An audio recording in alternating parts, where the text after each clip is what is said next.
Welcome to my channel. I hope today's story will be something you truly enjoy. Please support me even more. Now, let's begin the story.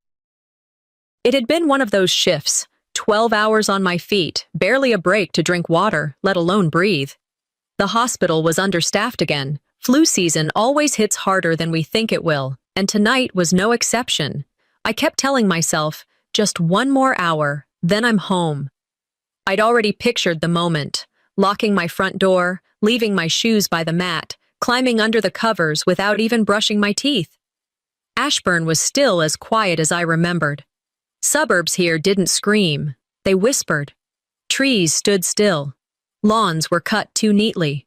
And on nights like this, even the air felt like it had a curfew. I turned onto my street, past the same mailboxes and porch lights I'd driven by for years, and something didn't sit right. The silence wasn't peaceful tonight. It was watching me. At the next red light, I grabbed my phone. No new texts. I tapped the home button, almost out of habit, and put it back down. The light turned green. I turned left toward home. That's when the vibration hit. It was 12:03 a.m., a single message. Pamela, don't go home. That was it. No punctuation, no explanation. Just that, the sender, my parents, both of them, shared contact. They never sent messages together. My fingers tightened around the steering wheel. I read it again, then again. The third time, I noticed the period missing, and for some reason, that made it worse. No finality, just floating. I called my mom. No answer. Then Dad, straight to voicemail. I texted back. What's going on? Nothing. And now I couldn't hear the quiet anymore because my heart was thudding too loud. There was a gas station a few blocks ahead. I pulled in without thinking, parked under the half-broken light. It flickered like it couldn't decide whether to keep shining. I turned off the engine but didn't move. I'd been trained to spot emergencies. Shortness of breath, confusion, cold sweats, none of those patients ever thought they were in real danger until it was too late. Tonight, I was the patient, and my instincts were screaming. I looked up and saw two people standing outside the station near the ice machine. One of them whispered something, then glanced at me. Not just glanced, looked direct, too long. He turned to the other and walked off. I scanned the lot. On the far end, just past the propane tanks, stood Mrs. Collins. Lived 3 doors down from me for 15 years. She caught my eye, then looked away, hurriedly. It felt like I had walked into a conversation that stopped the moment I arrived. Like everyone else had gotten a memo, except me. That gas station, the one I used to stop at for late-night chocolate milk after a shift. It felt like a stage now, like I wasn't part of the neighborhood anymore. I could barely breathe. My chest tightened. The kind of tight that doesn't come from exertion, but exclusion. The phone buzzed again. I grabbed it. Still nothing new. I wanted to go home. I didn't want to be here anymore. I wanted to crawl into my own bed and pretend that I was just being paranoid. That message. A mistake. Maybe it wasn't even meant for me. Then the lights came. Black SUV. Tinted windows. Government plates. It moved slow. Purposeful. No sirens. No flashing reds. Just presence. Another followed. Then a third. In less than 5 minutes, my street was locked down. I saw men in suits, earpieces in their ears, moving like they'd done this before. One of them looked toward the gas station. Saw me. He raised a hand. Not to wave, just a subtle gesture. Stay put. No voice. No motion. Just authority in the air. And I stayed. Because suddenly I realized, this wasn't about me being in danger. This was about me staying away from something bigger. That message, it wasn't panic. It was protocol. And that scared me more than anything else. I sat there watching them work, block off entrances, talk into radios. One guy even took out a drone. They didn't glance my way again. My fingers hovered over the phone. What am I not supposed to see?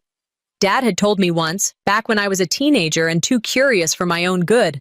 Pam, if I ever tell you to do something without explaining it, it's not because I don't trust you. It's because I trust you enough to know you'll listen.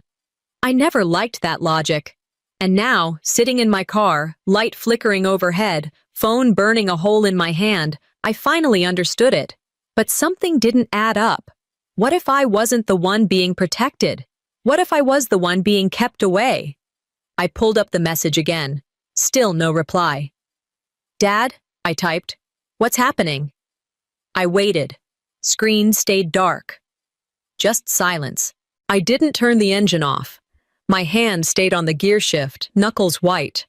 From my angle at the gas station, I had a clean view of the cul-de-sac that used to feel like safety. Red and blue lights chopped through the dark like blades. They weren't there for a fire or accident. This was coordination. SUVs. Black, silent, government plates. They moved like they'd rehearsed this. Not a single wasted motion. I saw suits, not uniforms. The kind that carried themselves with power they didn't have to announce. I tried calling again. No answer. And that's when it hit me. They didn't forget me. They chose to leave me out.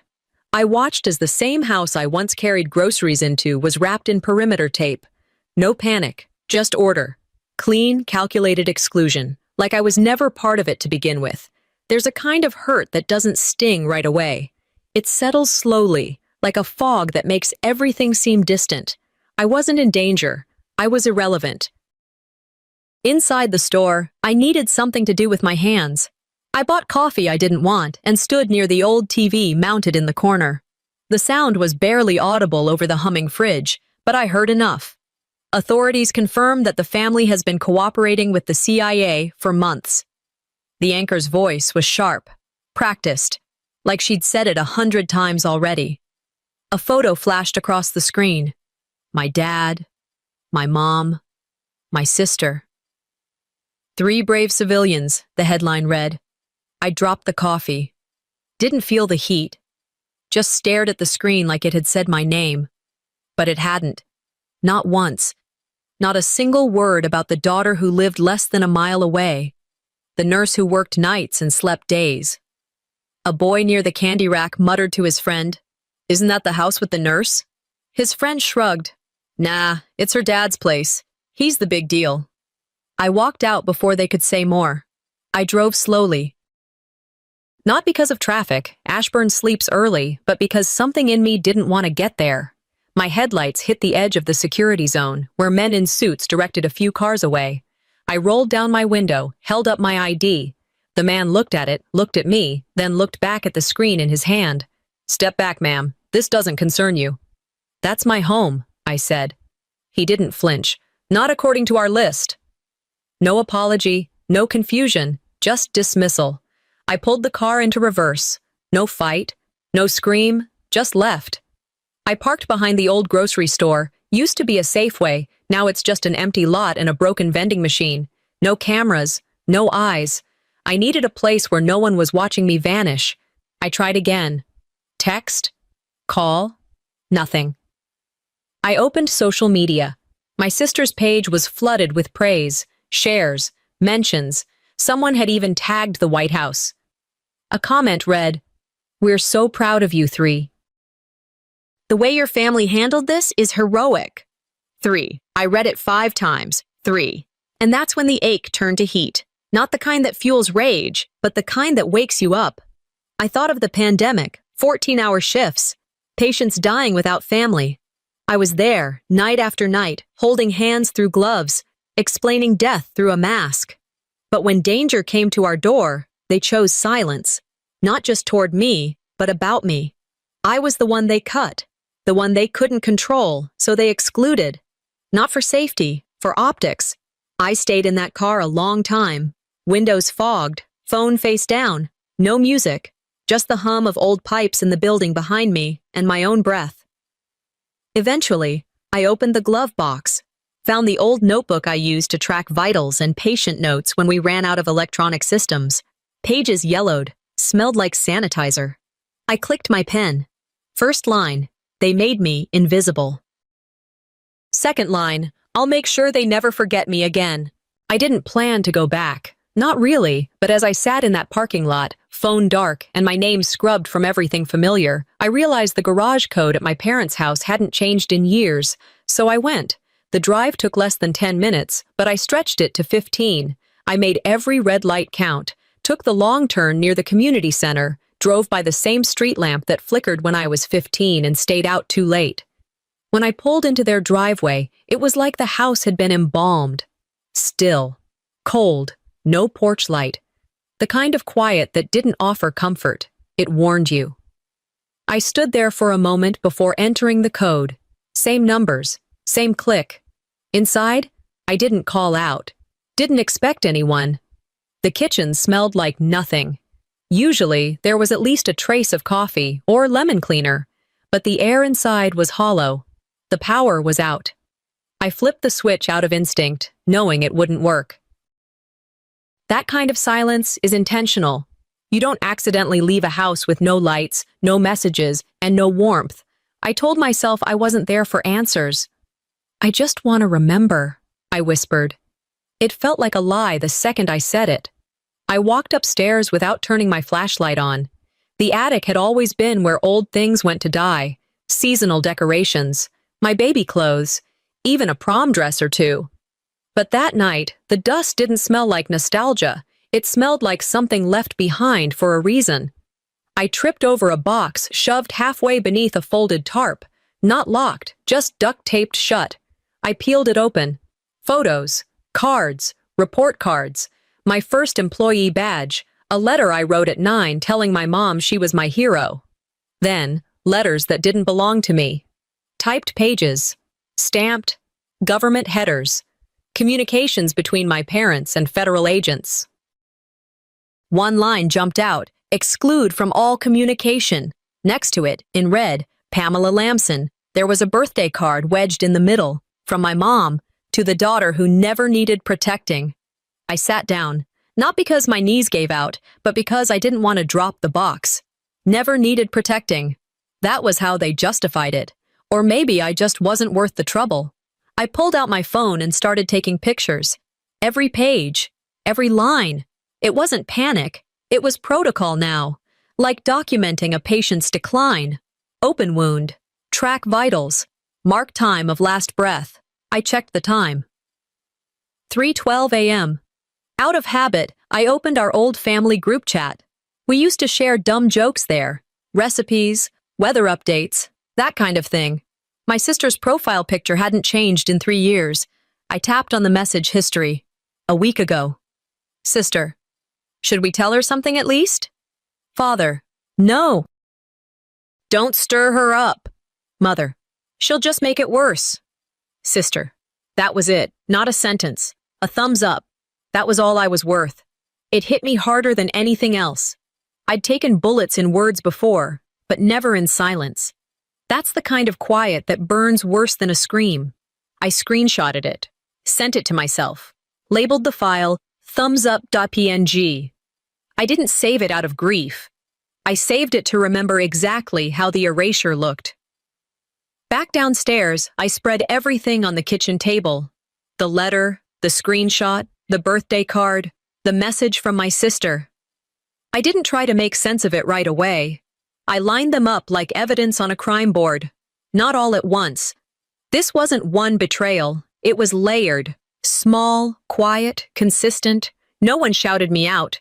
They just lowered the volume until I disappeared, year after year. One meeting I wasn't invited to. One decision I wasn't consulted on. One emergency contact replaced. I wasn't the forgotten daughter, I said aloud to the room. I was the deleted one. And still, no one was there to argue with me. I repacked the box, not as a daughter preserving keepsakes, but as a witness building a case. Before I left, I turned the attic light back on. Maybe as a warning, maybe as a reminder. They left me in the dark. This time, I would leave the lights on. I woke to sunlight pouring in through the windshield, the kind that doesn't warm you, just exposes what you didn't want to see. I was parked outside a 24-hour pharmacy. It wasn't where I meant to end up, but I didn't have anywhere else to go.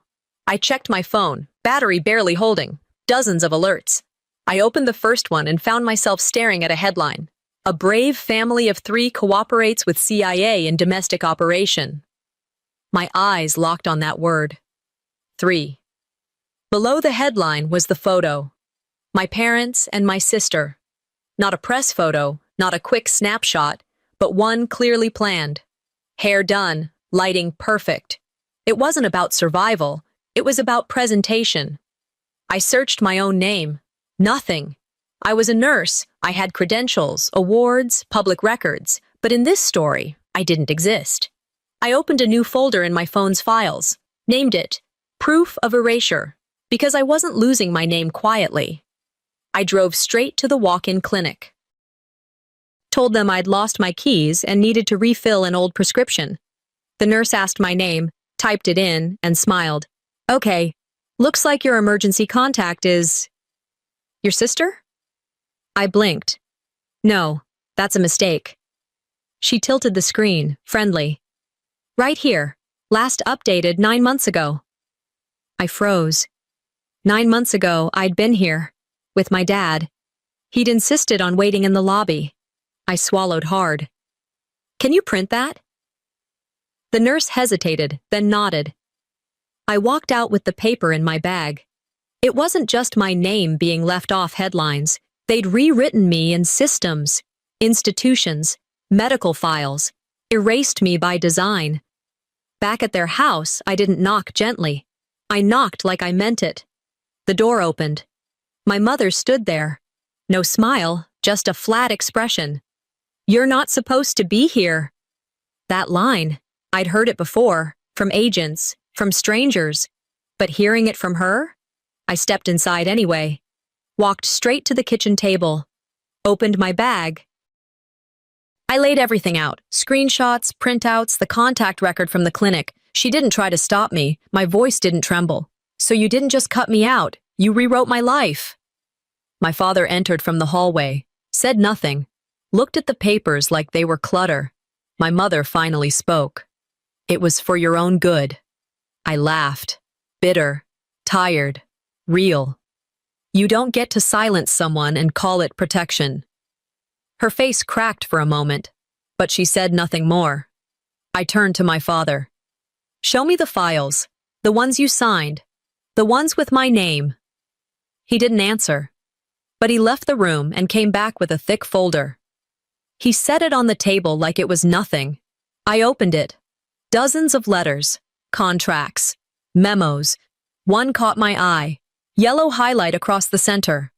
Pamela Lamson, exclude from family-sensitive ops. My name, typed in capital letters. Then, crossed out, not redacted, not hidden. Crossed out. A line drawn through me like I was a mistake. I placed my hand over the mark. No tears, no shouting, just quiet. You didn't just cut me out of your lives, I said. You made sure the world never knew I was in them. Nobody argued. Nobody offered to explain. I packed the folder in my arms like it was a casket, walked toward the door. Pam, my mother said softly behind me. I didn't turn around. Every good nurse knows triage isn't about saving everything. It's about knowing what's too far gone. I texted my sister from the driveway. Your silence is louder than you think. I'll make sure it echoes. I didn't go home. I didn't go back to the hospital. I drove west until the road emptied out and the streetlights thinned. I pulled into a roadside motel that probably hadn't seen fresh paint in a decade. I gave them a fake last name. No one asked questions. That's the kind of place it was. A holding cell for secrets and breakdowns. I sat on the bed with the lights off, just the low hum of the fridge and the ceiling fan above me, spinning like it didn't care who was watching. I didn't cry. Couldn't. My body wasn't offering me that grace. I just stared. Sometimes silence isn't absence. It's something thick. Something that wraps around your chest and waits for you to break. My hands trembled, not from fear, but from too much stillness.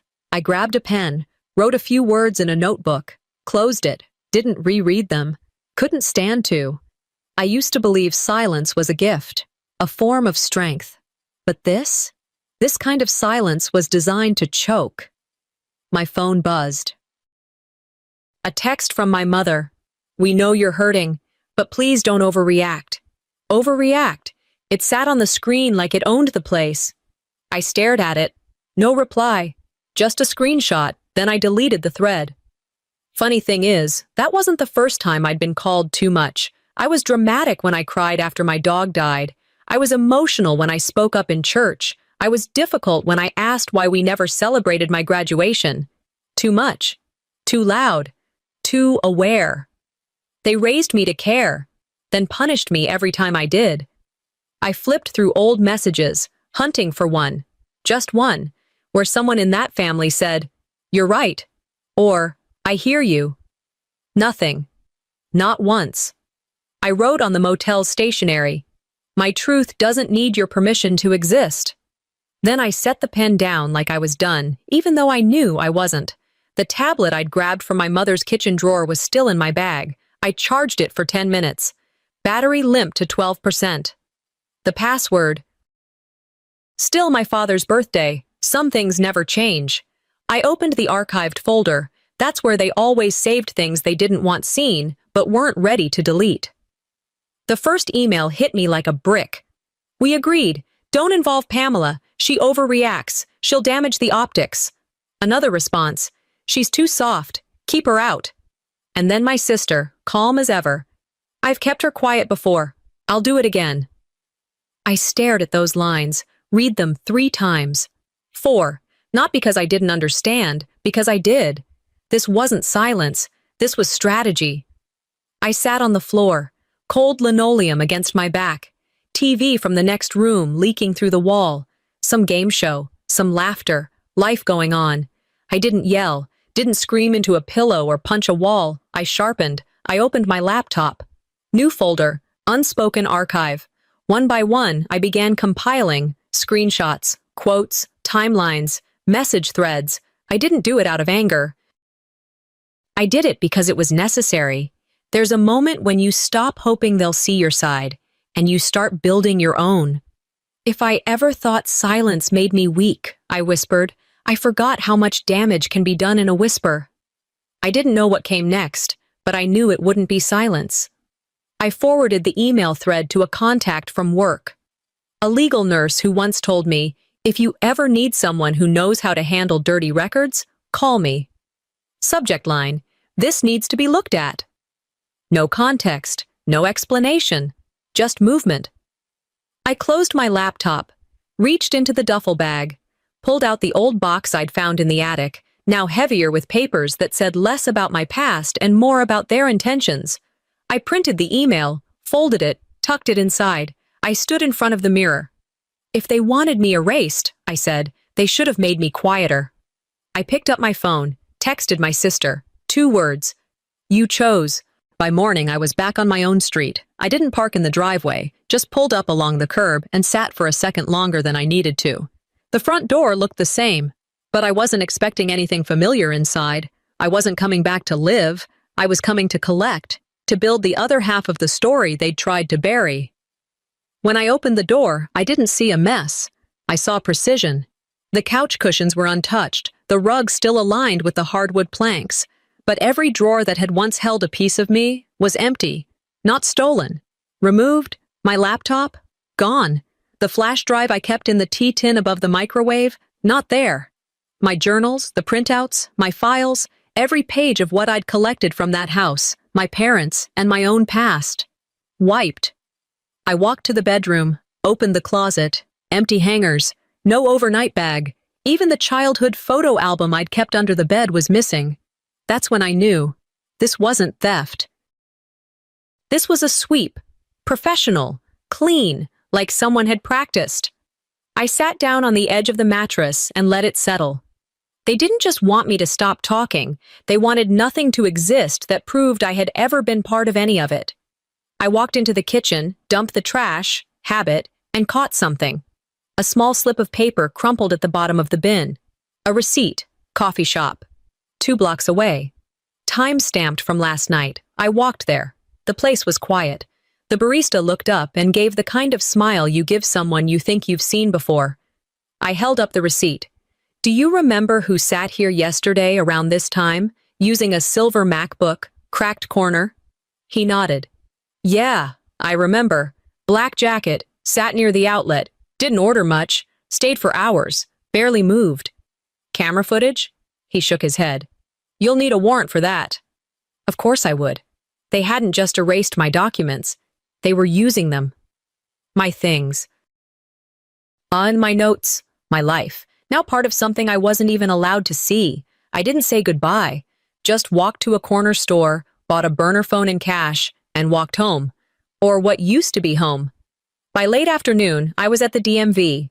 I needed something to prove I still existed in systems I didn't control. The clerk at the desk took my ID, typed something into her screen, frowned. Huh. That word. What? I asked. Your birth date is pending correction? I blinked.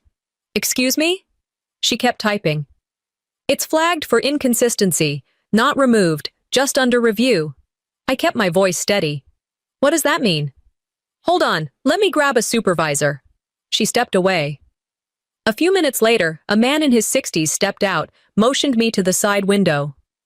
Ma'am, he said quietly, I don't know who you pissed off, but your data trail, it's being cross-verified by at least 3 departments. I exhaled through my nose. Understood, I said, and I walked out without looking back.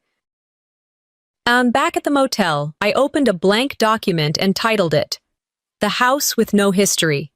And I started writing, not just what they took, but what they couldn't. My memories, my timestamps, what I knew to be true because I'd lived it, not because a database told me so.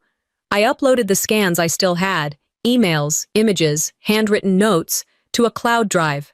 Encrypted, double-backed, scheduled to release automatically if anything happened to me.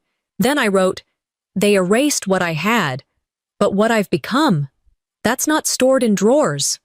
I didn't cry. I didn't punch a wall. I didn't rage against what was gone. I just decided I wasn't walking back through that front door again until I held something they couldn't scrub.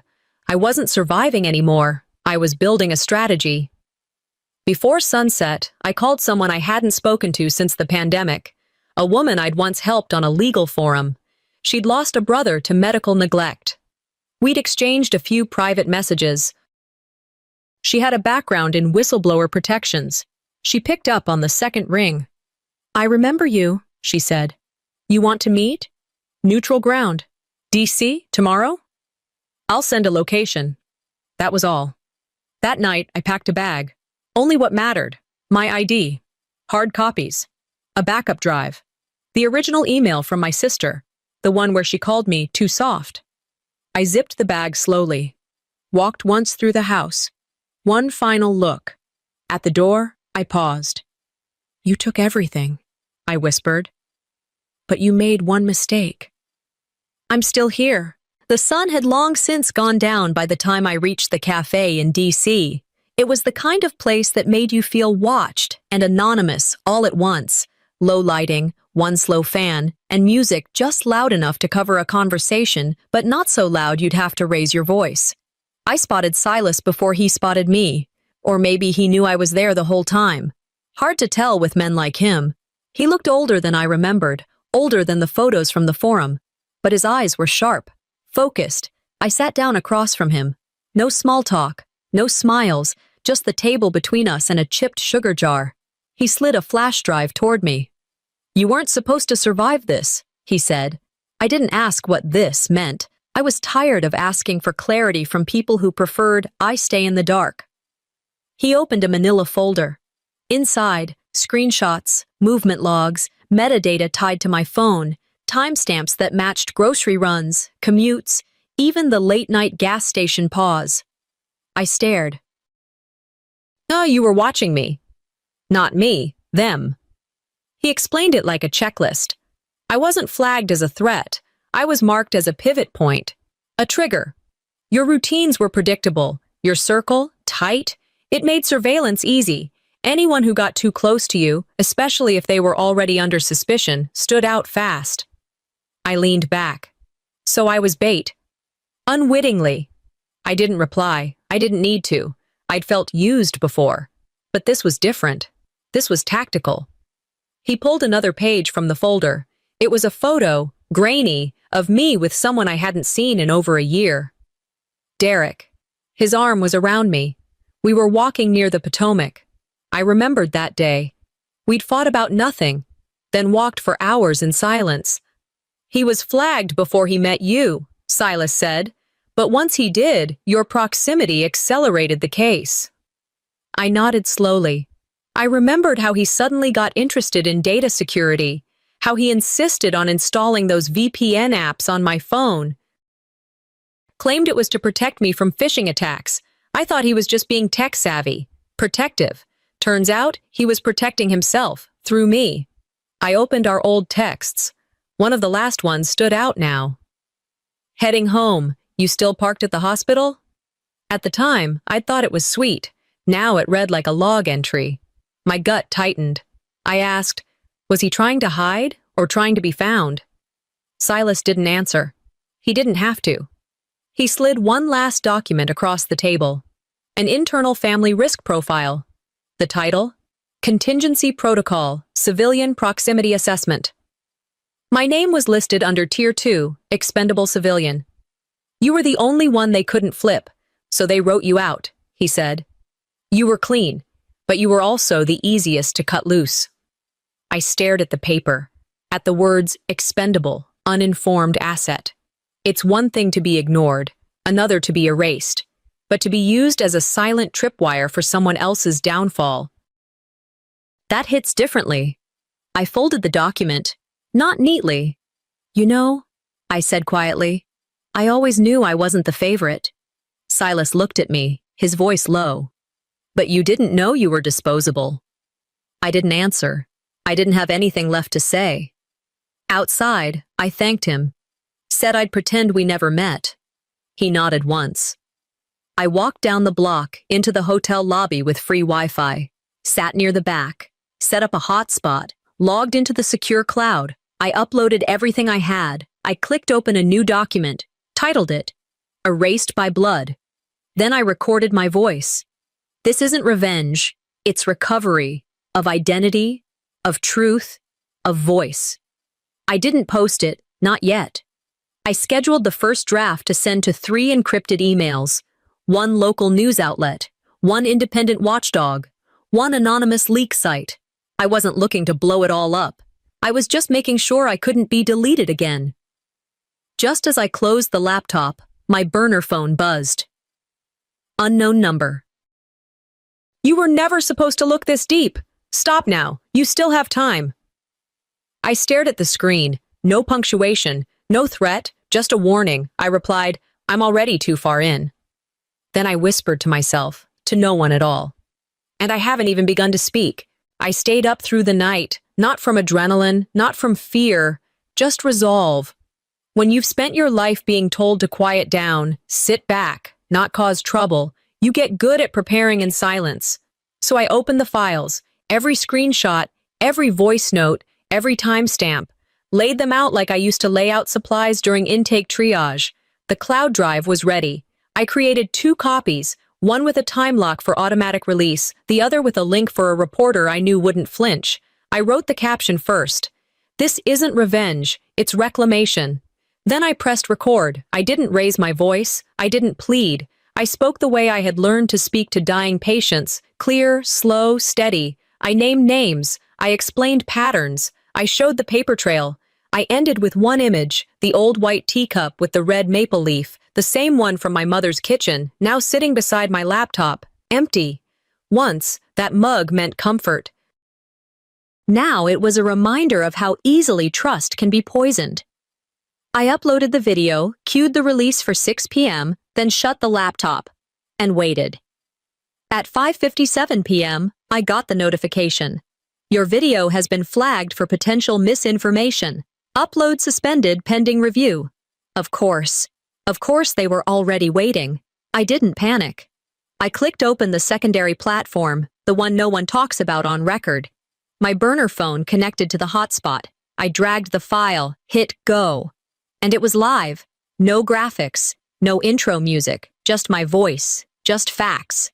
At first, 5 viewers, then 11. Then comments started to pour in. Is this real? Wait, why isn't this on the news? I know this woman. She took care of my mom in ICU. Screenshots started circulating. People clipped sections, shared them.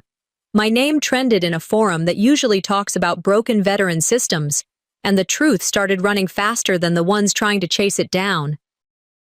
I stepped outside for air. The sky was dimming, the edge of purple swallowing the last of the blue. I leaned against the railing outside my room, barefoot, hoodie zipped, phone in hand. The world felt still. Then I heard it. "Miss Pamela?" The voice was small, honest. "Emma?" The little girl from 3 doors down. She walked over with the slow certainty only kids have. In her hands, folded paper, crayon edges. She handed it to me like it was a secret. "I saw you in there," she said. "You didn't scream." I unfolded the paper. A drawing. Me, sitting on a chair in a square room. No windows. A red lamp overhead. The walls dark. The door locked. Just me. Alone. "Did you draw this?" I asked. She nodded. "When?" "Last week. You were quiet. I knew you were real." I crouched down, met her eyes. "You saw me?" She nodded again. "Adults pretend not to, but kids, we see stuff." I swallowed back something that tried to rise in my chest. Something not quite grief. Not quite relief. I hugged her gently. "Thank you." That night, I didn't sleep, and in the morning, I didn't wait for anyone to come to me. I walked back to the house, not with fire, with quiet. I stood on the edge of the front lawn, didn't step past the sidewalk. The door opened. My sister stepped out, her eyes swollen. Behind her, my mother, still in her robe. I didn't speak. I didn't move. I reached into my pocket, pulled out Emma's drawing, and walked up to the mailbox. I slid the folded paper inside, then turned around. No one tried to stop me. No one called my name. Some stories end with closure. Mine just needed to be heard. By noon, the video had crossed 100,000 views. It was shared across forums, reposted in places where truth usually dies too quietly. A few journalists picked it up. The brave kind, the ones not owned by ratings. They didn't tell my story, they just showed it. The last frame of the video was Emma's drawing. Over it, white text. "Even if they silence you, someone is always watching. Someone believes you." I didn't care about going viral, but I did care that, for the first time, I wasn't screaming into a void. My voice had landed, and it echoed. It had been 2 weeks since the video went live. 2 weeks since I stopped being erased in silence and started existing out loud. The media split down the middle. Some platforms shared it under the banner of "Community Whistleblower Reveals Truth." Others called it unconfirmed, lacking substantiation, or worse, drama from a disgruntled relative. I didn't argue with either. I wasn't looking for applause or debate. But what I didn't expect was the messages.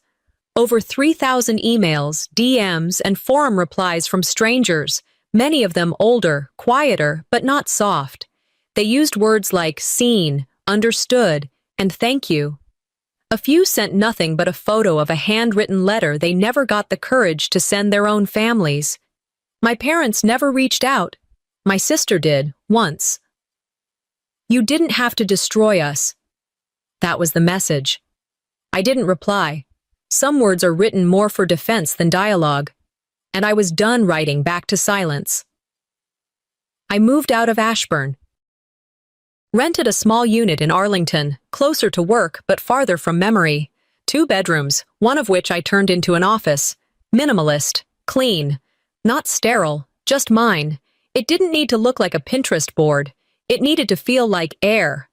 There's a new teacup by my bed. No maple leaf, no story behind it. Just white ceramic. Smooth, clean. I donated the old one without saying goodbye. Not out of anger, but out of finality. Some things aren't symbols, they're just dishes. And when they chip, you don't glue them back together. You throw them away. You move on. I take walks now.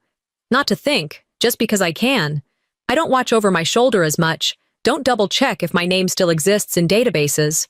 I trust that I've backed myself up enough to be undeniable. That was never the goal, but it's a comfort. Last Friday, I was invited to speak at a panel on digital identity at the public library. There were 15 people in the room, maybe 20. One of the speakers was a woman in her 60s who lost custody of her child to a man who used his family's money to bury court records. We didn't have the same story, but we understood each other. During QA, someone asked me, "If your family reached out sincerely now, would you forgive them?" I didn't flinch. "Forgiveness isn't the same as re-entry," I said. "I don't need them in my life to have peace." There was a pause. A few people nodded. One woman teared up and touched her necklace like it anchored her. I didn't speak again that night, didn't need to. I walked home thinking less about what I said and more about how it felt to say it without shaking. A week later, my lawyer contact called. "You might want to know," she said. "There's an internal audit happening, agency level.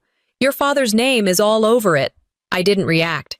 "And your name's in the documentation too, not buried, bold. You're being cited as the origin point for the flagged discrepancies." I exhaled slowly. "I kept records," she laughed. "You always did document better than anyone." I didn't smile. Not because I wasn't satisfied, but because satisfaction isn't the same as justice. I wasn't chasing punishment.